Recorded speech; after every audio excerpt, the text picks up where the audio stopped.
This is a CBC podcast. The latest curveball that the pandemic is throwing is the emergence of variants. Doctors are worried that as variant cases rise, they're going to see different patterns for hospitalizations, and it might even force a change in vaccine rollout plans. Dr. Raj Bhardwaj is our regular guide to the pandemic and all things medical. Good morning. Good morning, Jonna. All right, what do we know about these variants? I think everybody has heard that they're out there, but here's a quick recap. When viruses replicate, they mutate. And that's because there's not a lot of proofreading of their genetic blueprint that happens when they replicate. So those mutations are pretty random. They sometimes lead to variants of the original virus. Most of those variants die off because they're not as good at being viruses.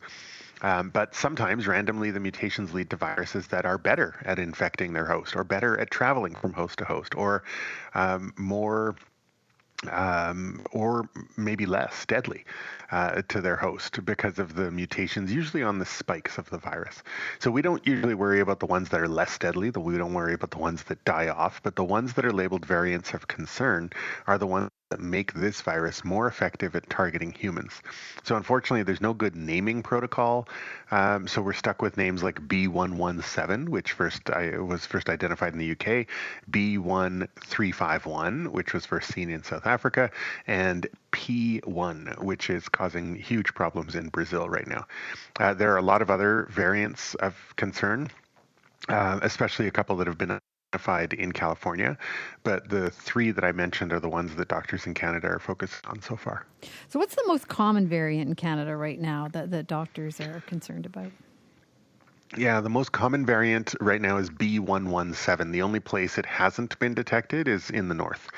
The other two, B1351 and P1, are less widespread, but there are pockets of P1 in BC and Ontario, and the B1351 seems to be more common in Quebec. So the 117 variant is the one that ripped through a lot of Europe and the UK and is caused increases in their case numbers and their hospitalizations.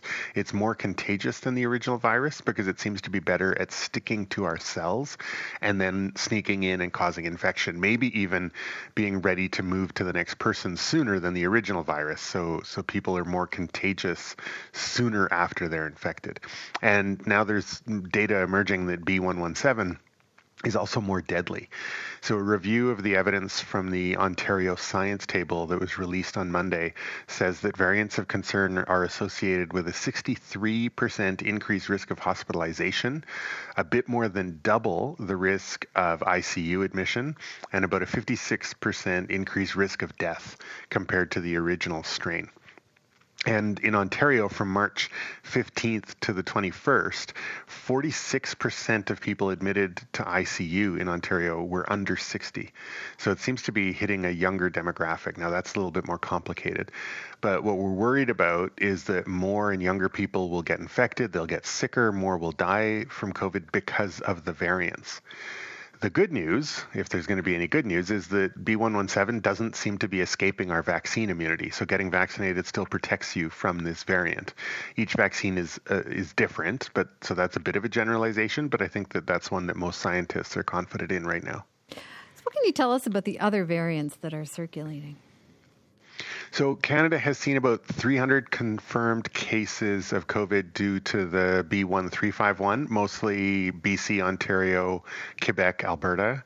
It also seems to spread more easily than the original virus, but it's actually more worrisome in terms of immunity. Some early research shows that strain might be able to infect people who've already had COVID from the original strain.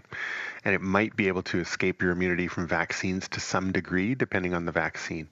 The mRNA vaccines, Pfizer and Moderna, still seem to do a good job at protecting you from B1351, but the AstraZeneca vaccine doesn't fare as well. It was only about 20% effective in preventing mild to moderate disease, and the studies were too small to say if it protected people from severe disease. So in South Africa, where the B1351 was the dominant strain, they actually stopped using the AstraZeneca vaccine because of that. So the The P1 variant, which is the dominant variant in Brazil, has also been found about 300 cases confirmed in Canada so far. A lot of those cases seem to be related to a cluster of infections in Vancouver, which was discovered just this past weekend. So that is something that doctors are keeping a close eye on, because if that cluster starts to spread more widely, that would be a game changer. And again, that's because apart from being more contagious than the original strain, there have been reports of reinfection with the P1 variant after people had the original COVID. So we think that, again, with P1, the mRNA vaccines will do pretty well against it. Maybe not as well as they did with the original strains, but this is the variant that we know the least about so far, partly because we don't have a lot of good data coming out of Brazil. So other than doctors watching out for variants and being worried about more cases, what does the emergence of variants mean for the rest of us? On the one hand, we know that variants spread more quickly, more easily, increase the risk of hospitalization, even death. And so on the one hand, that sort of seems like it changes everything, right? Because where variants start to spread, we see younger people getting sicker, ending up in hospital. That might be partly due to the variants. That might be partly because elders are now at least partially vaccinated in most of the country. And that, though, having the younger people at greater risk of being hospitalized and overwhelming the hospital system might lead some governments to decide to change their vaccination programs to target younger people who are at risk, a greater risk of being exposed or spreading the virus, rather than targeting vaccinations mostly by age group. So, for example, maybe saying, okay, all the teachers, even though you're young and healthy, get vaccinated now, or all the essential workers, even though you're young and healthy, get vaccinated now. So on the one hand, it might change a lot of things. On the other hand, there's a lot of things that hasn't changed. The set of symptoms that they cause is the same. We're all familiar with those symptoms. We all know that if we get those symptoms, we should immediately stop being around others and go get tested.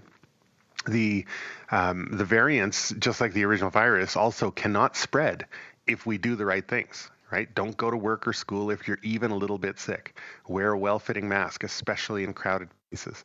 Wash your hands. Don't touch your face. Get vaccinated. So it's just that with the variants, we have to be more conscientious about doing those things all the time and doing them well. And that's hard because we've been doing this for a year. But if we don't all do this for another few months until we get enough people vaccinated and protected, then we're going to be dealing with these things even longer. So the end is in sight, but we don't want to blow it right now. All right. Now, we've heard the latest recommendations from the National Advisory Committee on Immunizations not to give AstraZeneca to people under age 55. Well, what do you make of that? Because it certainly seems to have created some confusion. Yeah, this is a thing where the vaccine is actually a pretty good vaccine, but the messaging around it is terrible. So, there's a concern regarding a very specific rare kind of blood clotting disorder. The numbers in terms of the risk of that is still very, very small. It's anywhere from maybe 1 in 25,000 people on the high end down to maybe 1 in 250,000 people in other estimates. There haven't been any of these rare blood clots reported in Canada, even though we've given out about 310,000 doses. What I make of it is that this is sort of science in real time, right? This is the weighing of the risk versus benefit of the vaccine and the risk versus benefit of not having the vaccine and maybe getting sick from COVID and things like that. And when the vaccines first came out, given the phase 3 trial data and stuff, it seemed like the risk-benefit equation was firmly on the side of, get vaccinated. This is a very safe vaccine, very effective vaccine. And now it's just tipping a little bit more towards balance, because if there's a serious risk of something that's as common as 1 in 25,000 people, then, for people who are younger than 55, the risk of something serious coming from COVID approaches about 1 in 25,000 as well, maybe, depending on the stats you look at. So this is I think, the doctors and scientists trying to sort of pause and separate the logic and the numbers from the raw emotions and try to crunch the numbers so that we can guide people to make the best choices. And the problem is that these days, pausing to think and you maybe even change your recommendation when presented with new evidence is seen as a weakness. And that's too bad, because usually it's a strength. Yeah. So for people over 55, what should they be taking away from this? So again, it's all about risk benefit, and for people over 55, the risk of getting COVID is much greater than the potential risk of getting a blood clot from the vaccine. Remember, at worst, the risk of serious problems from the AstraZeneca vaccine is estimated to be about 1 in 25,000. Whereas if you are older than 55 and you get COVID, the risk that you're going to get very sick, end up in hospital, end up with something like long COVID, or end up in hospital with such a severe case that you don't make it out of hospital is higher than 1 in 25,000. So this, it seems weird to when we're speaking of things like death and disability and blood clots and stuff, but this is a numbers thing. And your risk, if you're over 55, is much greater from not getting the vaccine than getting the vaccine. Okay. All right. Thank you. My pleasure. Bye. That's our house doctor, Raj Bhardwaj. After 8 o'clock, we'll be speaking with an expert about the best approach for public health messaging around the pandemic. So tune in for that. For more CBC podcasts, go to cbc.ca/podcasts.